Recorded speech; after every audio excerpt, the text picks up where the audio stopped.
கர்த்தருக்கு ஸ்தோத்திரம். இன்றைய வசனம். தேவன் தாமே இன்றைய வசனத்தை கொண்டு உங்களை வழிநடத்துவாராக, ஆசீர்வதிப்பாராக. ஆமென்.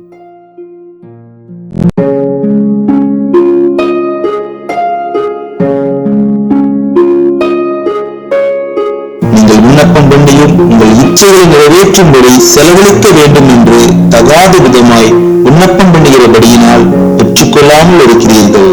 யாக்கோபு 4:3.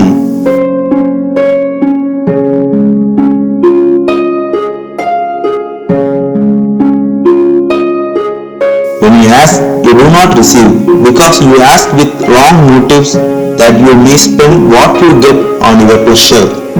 James 4:3.